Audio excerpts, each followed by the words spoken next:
ایک لمحے کے لیے اس کی انگلیوں کی حرکت رکی اور اس کے بعد اس نے سر نگاہوں سے سامنے دیکھا.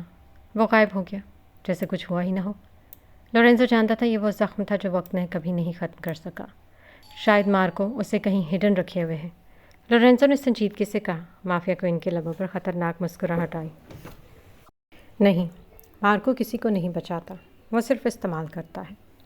اسی لمحے دروازہ کھلا. 2 آدمی ایک شخص کو گھسیٹتے ہوئے اندر لائے. اس کے ہاتھ بندھے ہوئے تھے، چہرہ خون سے بھرا ہوا اور سانسیں بے ترتیب تھیں. لورینزو نے اس پر ایک نظر ڈالی. مارکو کا خاص آدمی. وہ شخص بری طرح سے زخمی ہونے کے باوجود نظریں اٹھا کر مافیا کوئن کو دیکھنے کی کوشش کرنے لگا، مگر اگلے ہی لمحے اس کے چہرے پر خوف واضح ہو گیا. مافیا کوئن آہستہ سے اپنی جگہ سے اٹھی. سیاہ ہیلز کی آواز خاموش کمرے میں گونجنے لگی. وہ اس کے سامنے آ کر رکی. مجھے صرف ایک چیز چاہیے. اس کی آواز سرگوشی سے زیادہ بلند نہیں تھی. عابد حسین کہاں ہے؟ وہ شخص خاموش رہا. ایک زوردار گھونسا اس کے چہرے پر پڑا تھا. وہ کرسی سمیت نیچے گرا، مگر گارڈز نے فوراً اسے دوبارہ سیدھا کر دیا. میں سوال دہرایا نہیں کرتی، مافیا کوئن نے سرد لہجے میں کہا. مجھے نہیں معلوم، وہ تکلیف سے کراہتے ہوئے بولا. لورینزو خاموشی سے سب دیکھ رہا تھا. غلط جواب. مافیا کوئن نے بغیر پلکیں جھپکائے اشارہ کیا. اگلے کئی منٹ کمرے میں صرف اس شخص کی چیخیں گونجتی رہیں، مگر وجود اذیت کے باوجود وہ کچھ نہ بتا سکا. آخر کا مافیا کوئن اس کے سامنے آ رکی. اس کے چہرے پر کوئی غصہ نہیں تھا، بس خطرناک سکون. مارکو نے تمہیں مرنے کے لیے چھوڑ دیا، وہ آہستگی سے بولی، اور تم ابھی اس کے وفادار ہو. وہ شخص بمشکل سانس لیتے بولا. تم کبھی نہیں جیتو گی. مافیا کوئن ہلکا سا مسکرائی. میں تو کب کی جیت چکی ہوں. پھر اس نے سرد لہجے میں کہا. ختم کرو اسے.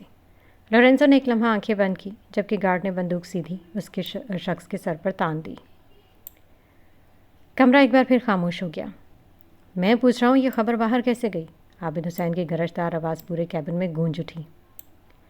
سامنے کھڑا سیکرٹری بری طرح گھبرا گیا. سر ہمیں نہیں معلوم، شاید کسی نے جان بوجھ کر. شاید؟ عابد حسین نے میز پر زور سے ہاتھ مارا. تم لوگ تنخواہیں کس بات کی لیتے ہو؟ کمرے کی فضا خوف سے بھر گئی. اسی لمحے اس کا فون بج اٹھا. اس نے اسکرین دیکھی. ایک بڑا بزنس پارٹنر. چند سیکنڈ تک وہ فون کو گھورتا رہا، پھر کال ریجیکٹ کر دی. مگر اگلے ہی لمحے فون دوسرا، پھر تیسرا اور پھر چوتھا. ہر طرف سے ایک ہی سوال، ایک ہی خبر، ایک ہی تماشا. اس کی سانسیں اب غصے سے بھاری ہونے لگی تھی. سر، سیکرٹری نے ہمت کر کے کہا، ہمیں معلوم ہوا یہ سب خبر سب سے پہلے ایک لوکل نیوز ایجنسی سے نکلی تھی. عابد حسین کی نظریں فوراً اس پر جم گئی. کون سی ایجنسی؟ سیکرٹری نے اس کو لوکل ایجنسی کی ساری معلومات دی. کچھ گھنٹوں بعد مارکو کے پرائیویٹ ریزیڈنس کے باہر ایک بہت بڑا سیاہ پارسل پہنچایا گیا. باہر کھڑے گارڈز نے ایک دوسرے کو مشکوک نظروں سے دیکھا. کس نے بھیجا ہے؟ نام نہیں ہے. چند لمحوں کی ہچکچاہٹ کے بعد وہ باکس اندر لے جایا گیا. ہال کے درمیان رکھتے ایک گارڈ نے آہستہ سے ڈھکن کھولا اور اگلے ہی لمحے وہ خوف سے پیچھے ہٹ گیا. اندر مارکو کے خاص آدمی کے خون میں ڈوبی لاش موجود تھی. کمرے میں یکدم خاموشی چھا گئی. اسی وقت اوپر سے اترتا مارکو وہاں پہنچا. کیا ہوا؟ مگر جیسے اس کی نظر باکس کے اندر گئی، اس کے قدم وہیں رک گئے.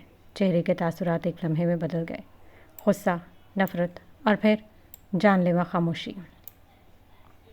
لاش کے سینے پر ایک سیاہ رنگ کا نوٹ رکھا تھا. مارکو نے آہستہ سے وہ نوٹ اٹھایا اور جیسے ہی اس نے پڑھا، اس کی مٹھی خطرناک حد تک بھینچ گئی، جس پر درج تھا، تم اپنے آدمی کو نہیں بچا سکے.